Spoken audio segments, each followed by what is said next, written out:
जय हिंद साथियों। चलिए आज का प्रश्न स्टार्ट करते हैं, देखते हैं आज का प्रश्न क्या है। तो आज का प्रश्न है, अलैंगिक प्रजनन लैंगिक प्रजनन से भिन्न है। बात सही है। अलैंगिक प्रजनन में होता है तो आंसर है नए जीव जनक माता पिता से बिल्कुल समान होते हैं। तो बिल्कुल सही बात है। देखिए, लैंगिक जनन और अलैंगिक जनन, जनन दो ही प्रकार के होते हैं ना, लैंगिक जनन और अलैंगिक जनन। जिसमें से जो लैंगिक जनन जनन है उसमें जो माता पिता होते हैं, यानी कि दो अभिवाहक की आवश्यकता होती है। और अलैंगिक जनन जो कि आपके प्रश्न में दिया गया है ना, अलैंगिक प्रजनन, तो अलैंगिक प्रजनन में क्या होता है कि इसमें माता पिता की आवश्यकता नहीं होती, माने एक ही मादा जीव अपने जैसे हूबहू यानी कि कॉपी पेस्ट संतानें उत्पन्न कर सकती है। इसमें प्रोसेस क्या होता है, देखिए, जो मादा जीव होती है ना, यानी मादा पेरेंट, वो अपने शरीर के किसी भी भाग से, चाहे ब्लड निकाल के हो या अपने शरीर को तोड़ कर हो या अन्य कोई प्रोसेस से विखंडन के द्वारा हो, अन्य किसी भी प्रोसेस से वो बिना किसी यौन अभिक्रिया के जीव को अपने जैसे उत्पन्न कर सकते हैं। और ऐसे प्रजनन को हम लोग अलैंगिक प्रजनन कहते हैं। ये अक्सर हमें कई जगह देखने को मिलता है। जैसे आप तालाब में जाइए, शैवाल देखने को मिलेगा, हरी हरी शैवाल। वहां क्या होता है, वहां भी वैसे ही अलैंगिक प्रजनन होता है और वो बहुत तेजी से होता है, क्योंकि इसमें किसी भी प्रकार के गैमेट की आवश्यकता नहीं होती। गैमेट बोले तो ये नहीं, ना ही स्पर्म की और ना ही ओवम की आवश्यकता होती है। सिर्फ अकेले ही अपने शरीर के किसी भाग से नए संतान को जन्म देने की शक्ति रखता है, और इसे हम लोग क्लोन बोलते हैं। कि यह प्रक्रिया बिना किसी यौन अभिक्रिया या यौन यौन कोशिका की होती है, इसलिए इसमें ऊर्जा भी बहुत कम लगता है। और जब ऊर्जा कम लगता है तो यह प्रक्रिया बहुत तेजी से होती है। आप देखे होंगे अपने तालाब में कि एल्गी वगैरह कितनी तेजी से फैल जाते हैं। उसका कारण यही है, क्योंकि उन्हें किसी भी यौन कोशिका की आवश्यकता नहीं है या पार्टनर की आवश्यकता नहीं है, जिसके लिए वो प्रजनन बहुत तेज कर देता है, क्योंकि ऊर्जा की खपत कम लगती है। आइए, जैसे कि आप एल्गी यीस्ट वगैरह में, या फिर स्पॉन्जी में, कोरल में, स्पॉन्जी को हिंदी में जलचर बोलते हैं। हाँ, वही शैवाल को। इन सभी चीजों में जो है ना, या फिर हाइड्रा में, इन सभी चीजों में भी प्रजनन जो होती है अलैंगिक प्रजनन ही होती है, और उस प्रोसेस को हम लोग बोलते हैं बडिंग प्रोसेस।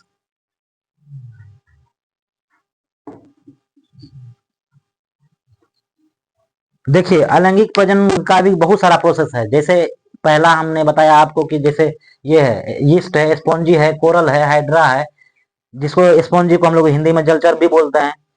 और इसको एक और, चूंकि ये नदी नाला तालाब वगैरह में रहता है, तो इसको हम लोग बोलते हैं जल शोषक।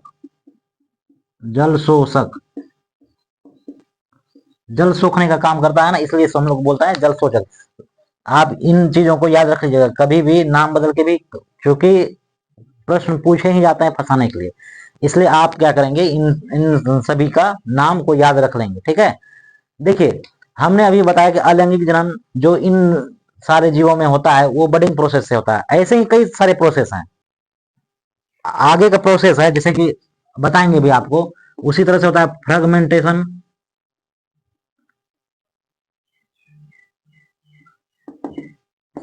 स्पोर फॉर्मेशन,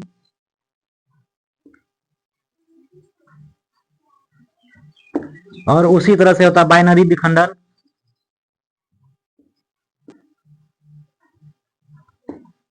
समझे, ये अलग अलग चीजों में होता है। जैसे फ्रेगमेंटेशन स्पाइरो वगैरह वगैरह में होता है।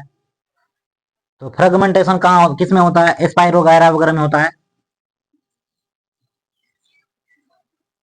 स्पाइरो वगैरह वगैरह में होता है। स्पोर फॉर्मेशन मैंने बीजाणुरोपण किस में होता है, फंगस वगैरह देखे होंगे, कुकुरमुत्ता, मतलब जिसको मशरूम बोलते हैं, फंगी वगैरह में स्पोर फॉर्मेशन होता है। और उसी तरह से बाइनरी फ्यूजन अमीबा वगैरह में, अमीबा वगैरह में होता है स्पोर फॉर्मेशन। सॉरी, अमीबा वगैरह में क्या होता है, बाइनरी फ्यूजन वगैरह होता है, वो टूट टूट के बनते हैं। कैसे बनते हैं, इन तमाम बातों को हम लोग थोड़ी थोड़ी करके इस प्रोसेस की, फ्रेगमेंटेशन की, स्पोर फॉर्मेशन की, बाइनरी फ्यूजन की, इन सभी को अलग अलग करके देखते हैं, ठीक है। ये बोर्ड तो साफ हो गया। देखिए बडिंग प्रोसेस का मतलब क्या था? बडिंग का मतलब क्या होता है? कली बनना। बड बड माने कली, इसको बोलते हैं कली बनना। बडिंग प्रोसेस का हिंदी। और आपको इसमें देखने को बडिंग मतलब क्या? बड बनना। आलू वगैरह देखे होंगे, आलू वगैरह में, हालांकि आलू नहीं है लेकिन हम एक सिंपल सा बता रहे हैं। आपका जो घर में आलू होगा, उसके ऊपर देखिएगा एक छोटा सा कली निकल जाता है। उसी कली को हम लोग क्या बोलते हैं? बड। उसी तरह से ये कोरल वगैरह में, स्पॉन्ज वगैरह में, हाइड्रा वगैरह में क्या होता है कि एक पेरेंट सेल होता है। पेरेंट सेल, उसमें छोटी सी एक बर्ड निकल आती है।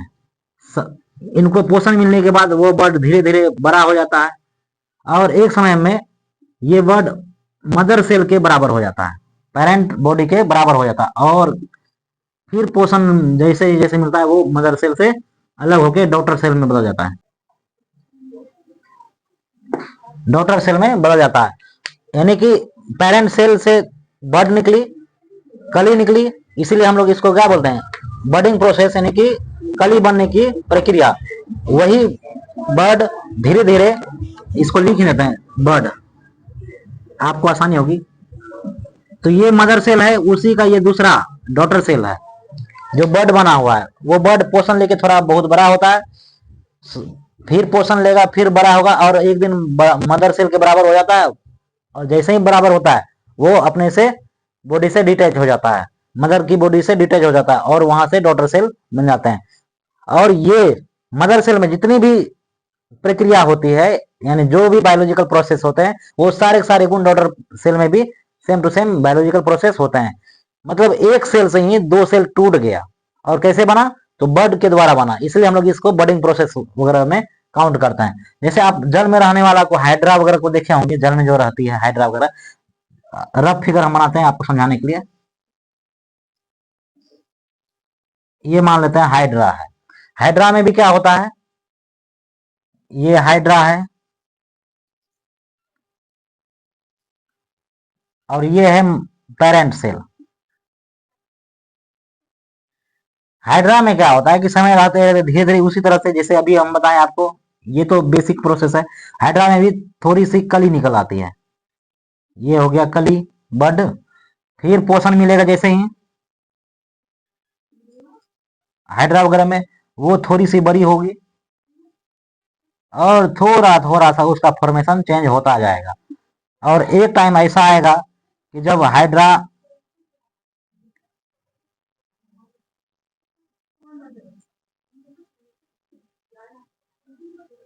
अपने जस्ट पेरेंट सेल के जैसा फॉर्मेशन तैयार कर लेता है, और जब तैयार कर लेता है तो वो अपने पेरेंट से अलग भी हो जाता है। अरे,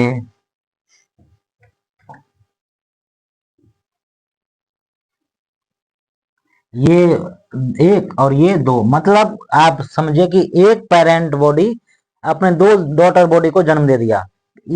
और कैसे दिया, किस प्रोसेस से दिया? तो वो एक कली बना कर दिया। इसलिए देखते हैं आप, हाइड्रा हो, कोरल हो, स्पॉन्ज हो, वो कैसी प्रोसेस अपनाती है? कली बनाकर अपने डॉटर को जन्म देता है। और इसमें biological process same to same रहता है। यस, जस्ट मान लीजिए आपकी कॉपी पेस्ट है। इसीलिए ऐसे में किसमें किसमें हाइड्रा, कोरल, ये वगैरह में किसमें कैसा प्रोसेस से प्रजनन होता है? तो बडिंग प्रोसेस से होता है। अच्छा, एक बात बताइए, इसमें आप कोई एग्जांपल जो दिए हाइड्रा वगैरह का, ये हाइड्रा कहाँ रहता है? पानी में रहता है, याद रखिएगा, पानी में रहता है। कौन? हाइड्रा। हम करेंगे क्या, आपको पिक्चर भी लगा देंगे ताकि आपको आसानी होगी।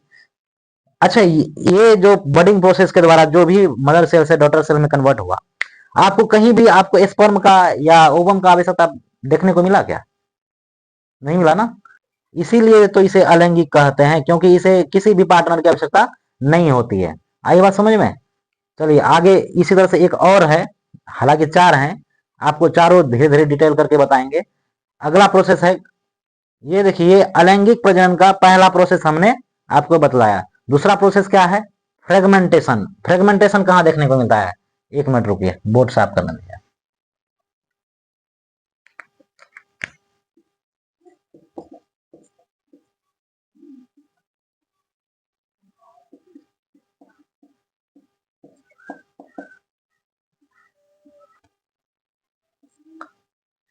एक काम कीजिए, इसको स्क्रीनशॉट मारिए, उसका फ्रेगमेंटेशन प्रोसेस को भी बतलाते हैं, ठीक है। चलिए बोर्ड साफ हो गया। अगला प्रोसेस हम लोग देखते हैं, दूसरा नंबर फ्रेगमेंटेशन।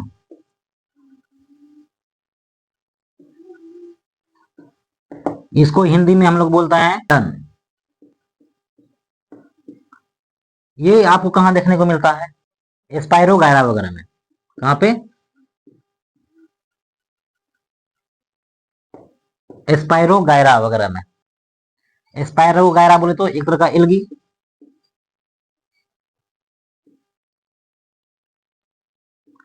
शैवाल आपको कहाँ देखने को मिलता है? ये रहता कहाँ है? तो नदी में, तालाब में, आपके चापाकल के बाहर। चापाकल के पास कहाँ रहते हैं भाई? तो नदी में, तालाब में, चापाकल में, ये कहीं भी रह सकते हैं। ये शैवाल है ना, वही हरी हरी घास, नदी में रहने वाली छोटी छोटी पतली पतली तंतुकार आकार की। आपके चापाकल के पास इस तरह का घास उगा होगा, जिसको कई व्यवहारिक बोलचाल में उसे कजली भी बोलता है। पर वो कजली क्या है? वो कजली शैवाल है। शैवाल का आप जो बॉडी देखे होंगे, एक वो रेशेदार होता है, बाल जैसा रेशेदार हरी हरी घास होती है। और वो हरी घास देखने में लगती है, वो घास तो है नहीं, वो है क्या? एस्पायर वगैरह, यानी कि शैवाल है, एल्गी है। और ये भी जो प्रजनन करता है बहुत तेजी से करता है। क्यों करता है? क्योंकि इसे मेल या फीमेल बॉडी की आवश्यकता नहीं होती है, इसलिए इसे कम ऊर्जा की खपत होती है। और कम ऊर्जा के कारण ये रिप्रोडक्शन यानी कि प्रजनन बहुत तेज हो जाता है। और देखते ही देखते पूरे तालाब में एल्गी से भर जाते हैं। चलिए, वो जो होती है एक तंतुकार, अगर उनमें उनकी एल्गी में से एक बॉडी को निकाल के थोड़ा डिटेल करें, तो उसकी बॉडी को आप देखिएगा, ये तंतुकार होती है, बालों की आकृति जैसा। ये तंतुकार होती है किसमें? शैवाल वगैरह में। और इसको अगर काट के देखा जाए, किसको? एल्गी को काट के देखेंगे आप, तो उसकी संरचना ऐसी होती है।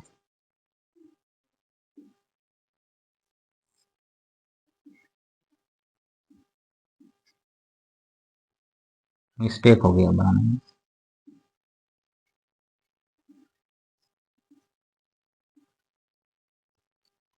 वो ऐसी होती है। और ये जो है ना, इसको बोलते हैं, अंदर वाले भाग को इसको बोलते हैं फिलामेंट। ये फिलामेंट किस किस चीज का बना होता है? तो फिलामेंट बना होता है सेल्यूलोज और लिग्निन से। सॉरी, लिग्निन नहीं, पेक्टिन से। ये जो अंदर वाला भाग है ना, अंदर वाला भाग बना होता है सेल्यूलोज से, और बाहर वाला भाग बना होता है पेक्टिन से। और सेल्यूलोज अंदर वाले भाग में बनते हैं। अंदर वाले भाग की संरचना सेल्यूलोज की बनी होती है, जो कि अंदर वाली परत बनाती है। और पेक्टिन बाहर वाली परत बनाती है। और इसे हम लोग क्या बोलते हैं? ये जो सीढ़ी नुमा करती है, इसे हम लोग बोलते हैं फिलामेंट। फिलामेंट बोलते हैं, ठीक है। इसमें अधिक पोषण, जब पोषण अधिक हो जाता है, क्या होता है? पोषण जब इनको अधिक मिलता है, आप देखे होंगे आपके चापाकल के आसपास जहां आप बोरवेल वगैरह है, वहां पे क्या करते हैं लोग? खाना वगैरह धोते हैं, जूठे बर्तन वगैरह देते हैं। उसमें जो फूड बच जाता है ना, वो फूड को कंजम्पशन करने का काम करता है कौन? शैवाल। जिससे एक तो पानी मिल गया उसको, इधर से फूड मिल गया। क्योंकि इसका कलर, मतलब इसका जो कलर है वो हरा होता है। वो किसके कारण? तो क्लोरोप्लास्ट के कारण। क्लोरोप्लास्ट के कारण इसका कलर कैसा होता है? हरा होता है, यानी हरी होती है, जिससे वो प्रकाश संश्लेषण कर लेता है। तो बहुत सारे पोषण मिल जाते हैं। तो पोषण जब अधिक हो जाता है ना, तो ये यही आगे चल के दो भागों में टूट जाता है। दो भागों में टूट जाता है।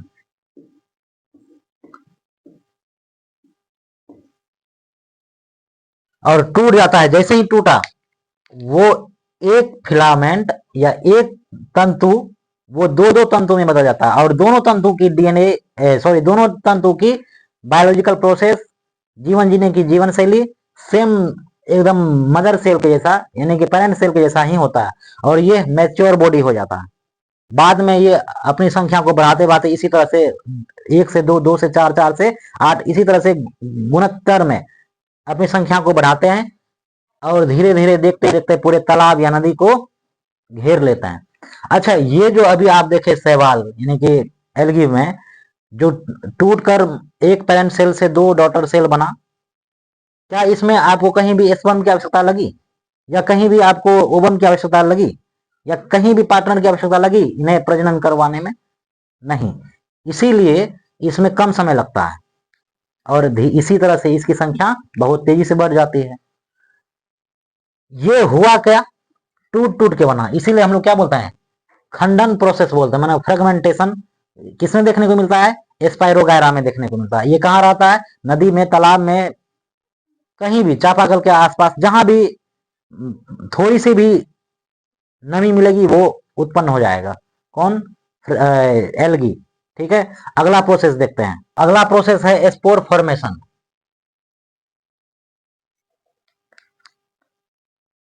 मिटा नहीं देते हैं पूरा। अगला प्रोसेस है स्पोर फॉर्मेशन, तीसरा नंबर प्रोसेस।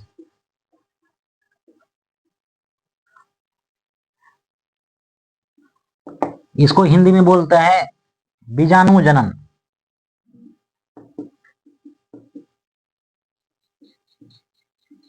ये आपको कहाँ देखने को मिलता है? तो जितने भी तरह के फंगी हैं, जैसे कि कुकुरमुत्ता हो गया, इन सब चीजों में क्या देखने को मिलता है कि इसके विशेष संरचना के कारण, देखिए कुकुरमुत्ता वगैरह को देखे होंगे, कुकुरमुत्ता है ना जी, ये कुकुरमुत्ता वगैरह को देखे होंगे कि इसके विशेष संरचना के कारण स्पोर बनते हैं, छोटे छोटे बीजाणु बनते हैं, जिससे पर्यावरण अनुकूलता के कारण ये अपनी संख्या में बहुत तेजी से वृद्धि करता है। ठीक है, आपको आसानी होगी, हम थोड़ा सा इधर साइड में एक पिक्चर लगा देते हैं, अगला प्रोसेस की बात चर्चा करते हैं। ठीक है, अगला प्रोसेस है बाइनरी फ्यूजन, बोले तो द्विखंडन।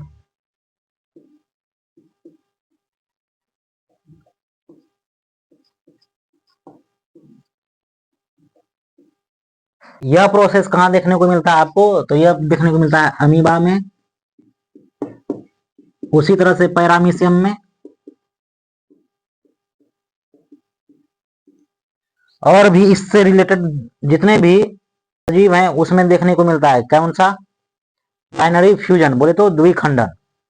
देखिए अमीबा की अगर चर्चा करें, अमीबा का जो प्रजनन होता है वो किस तरह से होता है? एक अमीबा को लेते हैं, देखिए ये अमीबा का कोई आकार नहीं होता, ये आप जान रहे हैं, ये किसी भी तरह की आकृति बना सकती है। मान लेते हैं ये अमीबा है, अमीबा है, और ये मदर है, मदर बॉडी है, ये उनका हो गया न्यूक्लियस। होता क्या है कि समय के साथ साथ ये मदर बॉडी में वृद्धि होता है, और जैसे ही आप जानते हैं कि अमीबा जो भोजन ग्रहण करता है वो कहीं से भी स्किन द्वारा अंदर ले सकता है, और इसके भोजन ग्रहण करने की प्रोसेस को क्या बोलते हैं? कूटपाद विधि। ये जैसे ही पोषण अधिक होता है वो क्या करता है अमीबा, ये थोड़ी सी लंबी होती है, तो अगर अमीबा लंबी होएगी तो इसका कोशिका भी जो अंदर में केंद्रक है वो भी लंबा होता है, और इससे बोलते हैं हम लोग, ये एक प्रोसेस के थ्रू होता है, एलोंगेटिंग न्यूक्लियस, न्यूक्लियस है ना ये, और ये लॉन्ग हो रही है इसलिए इसको बोलते हैं एलोंगेटिंग न्यूक्लियस प्रोसेस, एलोंगेटिंग न्यूक्लियस प्रोसेस। इसके बाद क्या होता है कि ये जो न्यूक्लियस है ये लंबे होते होते दो भागों में टूट जाता है। अमीबा तो वैसे ही रहता है, पर न्यूक्लियस ये दो भागों में टूट जाता है लंग होने के, और ये न्यूक्लियस के डिवीजन होने की प्रक्रिया को हम लोग बोलते हैं कैरियो काइनेसिस। ठीक है, आगे बाद में ये कोशिका, क्योंकि न्यूक्लियस दो भागों में टूट चुकी है, इसलिए बाद में ये अमीबा भी अपने आप को तोड़ लेता है दो भागों में, और ये दो बॉडी का निर्माण कर देता है। अमीबा का दो भागों में टूटना हम लोग क्या बोलते हैं? साइटोकाइनेसिस।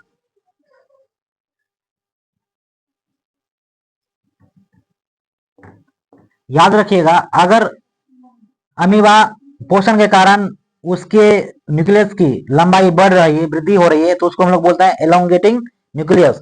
और लंबाई बढ़ते बढ़ते अगर उनके अंदर की न्यूक्लियस दो भागों में टूट जाता है, उसे बोलते हैं कैरियोकाइनेसिस। और धीरे धीरे जब न्यूक्लियस दो भागों में टूट जाती है, तो अमीबा भी समय के साथ टूट जाता है दो भागों में, और इस प्रोसेस को बोलते हैं साइटोकाइनेसिस। ठीक है। और आगे, क्योंकि एक पेरेंट सेल से दो डॉटर सेल का निर्माण हुआ है, और वो भी बिना किसी गैमेट के, इसलिए ये ऐसे डिवीजन को, यानी कि ऐसे प्रजनन को अलैंगिक प्रजनन बोलते हैं। चलिए एक बार रिवीजन कर लेते हैं हम लोग। तो बाइनरी फ्यूजन यानी कि द्विखंडन किसमें देखने को मिलता है? अमीबा में, पैरामीशियम में। एक अमीबा का एग्जाम्पल लेते हैं, एक मदर सेल जिसके अंदर न्यूक्लियस होता है, धीरे धीरे पोषण के कारण उसकी न्यूक्लियस लंबी लंबी होती जाती है, जिसे हम लोग क्या बोलते हैं? एलोंगेटिंग न्यूक्लियस बोलते हैं। वो लंबे होते होते, यानी कि न्यूक्लियस लंबे होते होते दो भागों में टूट जाता है, जिसे हम लोग क्या बोलते हैं? कैरियोकाइनेसिस बोलते हैं। और समय के साथ साथ धीरे धीरे ये अमीबा भी अपने आप को सेपरेट कर लेता है, अपनी बॉडी को तोड़ देता है, डिटैच कर लेता है। इसी को हम लोग क्या बोलते हैं? साइटोकाइनेसिस बोलते हैं। और इस कंप्लीट प्रोसेस को बाइनरी फ्यूजन बोलते हैं। द्विखंडन, दो खंडों में टूट गया, दो से अधिक खंडों में भी टूट सकता है, पर ये रुके बिना किसी गैमेट के हुए हैं, इसलिए ऐसे प्रोसेस को हम लोग क्या बोलते हैं? अलैंगिक प्रजनन बोलते हैं। चलिए अगला प्रोसेस है रीजनरेशन का। ये तीसरा था कि चौथा था? शायद पांचवा होगा मेरे ख्याल से।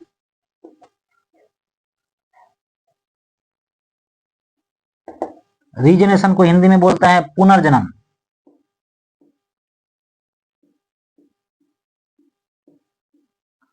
ये कहाँ देखने को मिलता है? ये देखने को मिलता है हम लोग को प्लेनेरिया वगैरह में। प्लेनेरिया वगैरह में देखने को मिलता है, इवन ह्यूमन बॉडी में भी मिलता है।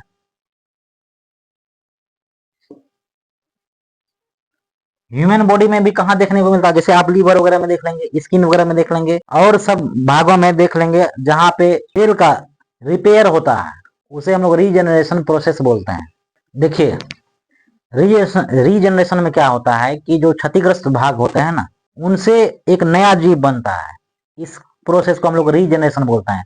और रीजनरेशन मनुष्यों में भी होता है। मनुष्यों में कहाँ होता है? लीवर में देख लीजिए, लीवर की सेल जब डेड होती है, तो उन्हीं डेड सेल के जगह एक नया सेल बनकर तैयार हो जाता है, जिसे हम लोग रीजनरेशन कहते हैं। रिप्रोडक्शन नहीं, याद रखिएगा, रिप्रोडक्शन अलग चीज है और रीजनरेशन अलग चीज है। अभी दोनों में अगर बात उठी है तो दोनों में डिफरेंस भी हम आपको दिखा देंगे।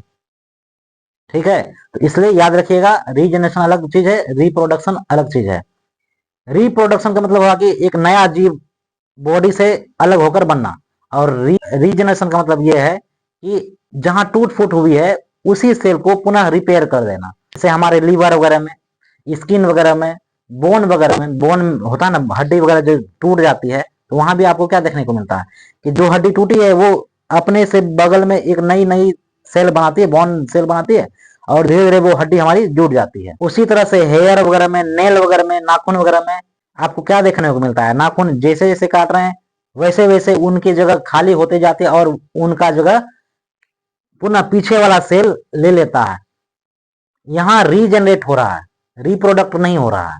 और उसी तरह से आप अपने आंत की परत को जब देखेंगे, इंटेस्टाइनल लाइनिंग को, वहां भी आपको ऐसी ही कुछ प्रक्रिया देखने को मिलेगी रीजनरेशन की। ठीक है, चलिए दोनों में हम लोग अंतर समझते हैं। चलिए पहले थोड़ी बहुत लिख लेते हैं। ह्यूमन बॉडी में मिलता है, और चाहे ह्यूमन बॉडी में कौन कहाँ कहाँ देखने को मिलता है? ह्यूमन बॉडी में आपको देखने को मिलता है स्किन में, स्किन वगैरह में, बोन में, और हेयर में, नेल में, नेल्स वगैरह में, आंत की परत में बोले तो इंटेस्टाइनल,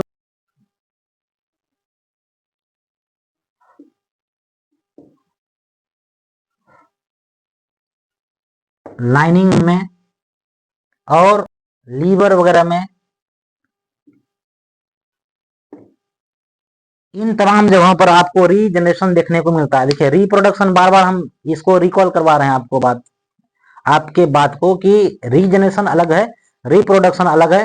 रीजनरेशन का मतलब है कि डेड सेल को पुनः रिपेयर करके बनाना, और रिप्रोडक्शन का मतलब है अपने के जैसा एक हूबहू बॉडी को जन्म देना।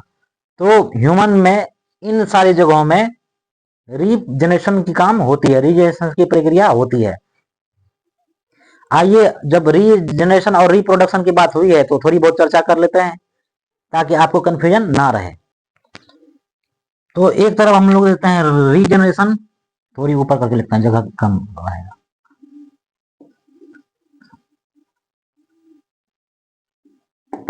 रीजनरेशन और दूसरी तरफ लिखते हैं रिप्रोडक्शन। दोनों का हिंदी होता है, इसका हिंदी होता है जनन, और रीजनरेशन का मतलब होता है पुनर्जनन।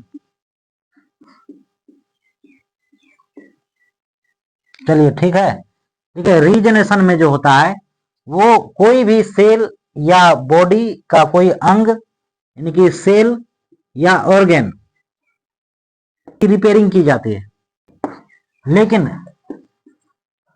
लेकिन रिप्रोडक्शन में एक नए ऑर्गेनिज्म का निर्माण होता है। क्या होता है? एक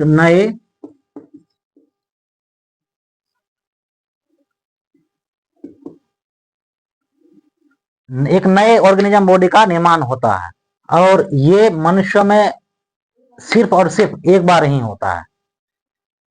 लेकिन ये जो है कौन सी रीजनरेशन की काम मनुष्य में बहुत बार देखी जाती है। मनुष्य में बहुत बार देखी जाती है। दूसरी अंदर क्या है कि जो रीजनरेशन है वो एक तरह का हीलिंग प्रोसेस है। हीलिंग प्रोसेस है। हीलिंग प्रोसेस बोले तो हीलिंग प्रोसेस का मतलब हुआ घाव भरने की प्रक्रिया।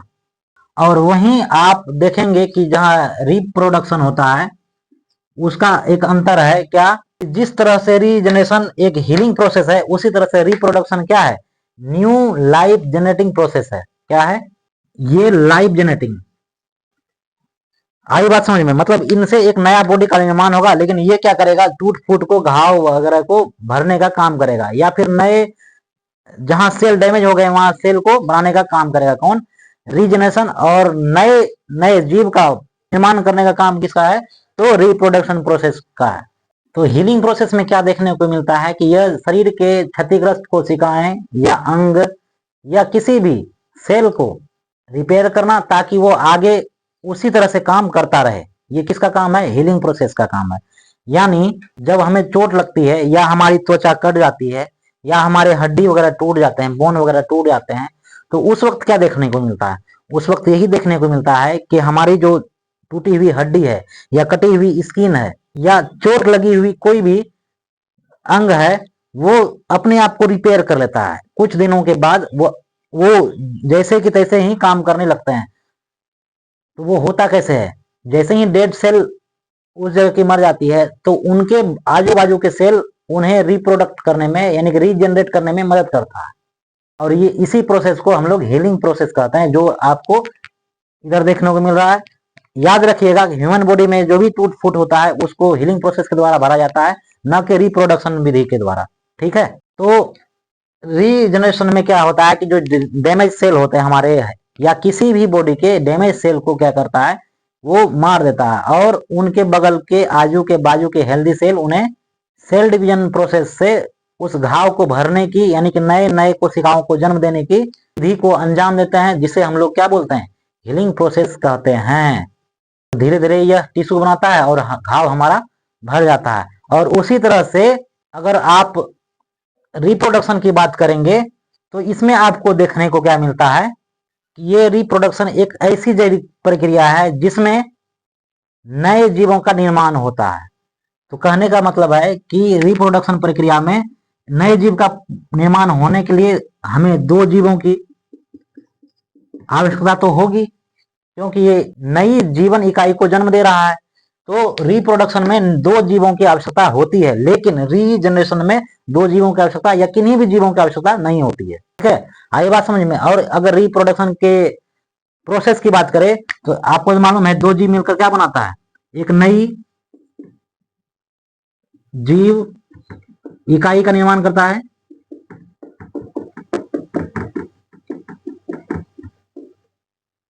वो करता क्या है कि स्पर्म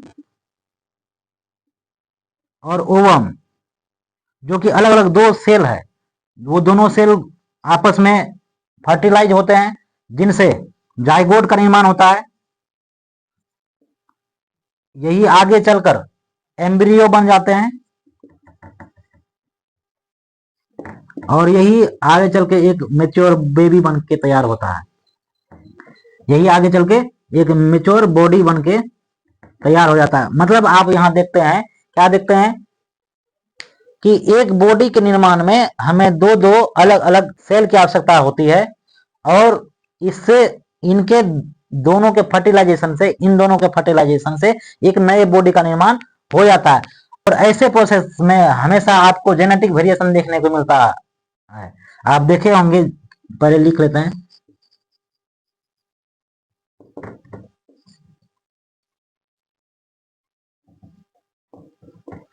जेनेटिक वेरिएशन देखने को मिलता है, कहने से मतलब है कि माता पिता के जो जेनेटिक गुण है या लक्षण है, वो इसमें थोड़ी सी बदलाव देखने को मिलता है। ऐसे बॉडी में थोड़ी डिफरेंस देखने को मिलता है, लेकिन इसमें जेनेटिक वेरिएशन नहीं होती है। कहने का मतलब है कि अगर हमारे लीवर का एक सेल डैमेज हो गया, उसको बनाने के लिए आजू बाजू का सेल, जो कि सेल डिवीजन के थ्रू इस खाली जगह को भरने का काम करता है, तो इससे जो भी नया सेल बनेगा ना, उसमें जेनेटिक वेरिएशन नहीं होता है।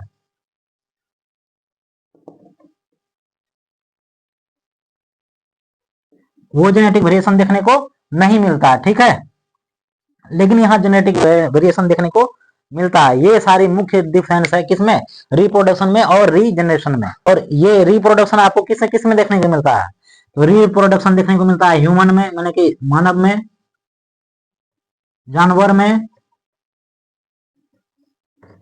पेड़ पौधों में, आदि आदि में। लेकिन आपको रीजनरेशन कहाँ देखने को मिलता है, अगर मानव में होगा तो ह्यूमन ऑर्गेनिज्म में होगा, किसी भी ऑर्गेन में होगा, या जानवर में होगा तो जानवर के किसी ऑर्गेन में होगा, पेड़ पौधों में होगा तो पेड़ पौधों के किसी भाग में होगा स्पेशली। ठीक है, ये पूरे पूरे बॉडी का तो निर्माण नहीं करता है नए जीव का, और अगर नए जीव का निर्माण कर दिया तो फिर वो उसे हम लोग रीजनरेशन नहीं कहते हैं, वो उसे रिप्रोडक्शन कहते हैं। ठीक है, आई बात समझ में। देखिए फ्रेगमेंटेशन जो है ना, वो आपके बॉडी में भी देखने को मिलता है। आपका जो स्पर्म है वहां भी आपको फ्रेगमेंटेशन देखने को मिलता है, क्योंकि स्पर्म का जो डीएनए है वो भी फ्रेगमेंट होता है। और ये फ्रेगमेंटेशन एक ऐसी समस्या है जो बांझपन का कारण भी बन सकता है। पुरुषों के प्रजनन क्षमता को प्रभावित भी करता है, और शुक्राणु को डैमेज करने का भी काम करता है। इसीलिए समय रहते हुए कई लोग अपने शरीर की शुक्राणु डीएनए विखंडन टेस्ट करवाते हैं। इसे DFI टेस्ट कहते हैं। DFI टेस्ट का मतलब है, DFI टेस्ट का मतलब होता है डीएनए फ्रेगमेंटेशन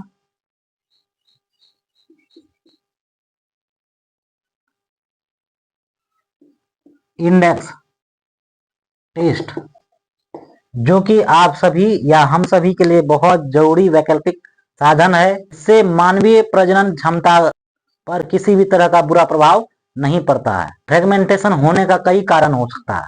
आपके शरीर में ROS और एंटीऑक्सीडेंट का सही संतुलन नहीं होगा तो भी आपके स्पर्म का फ्रेगमेंटेशन हो सकता है।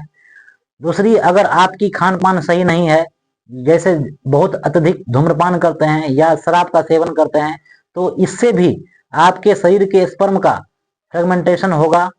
दूसरी, अगर आपके शरीर किसी भी प्रकार के संक्रमण से संक्रमित है तो भी आपके डीएनए, स्पर्म डीएनए का फ्रेगमेंटेशन होगा।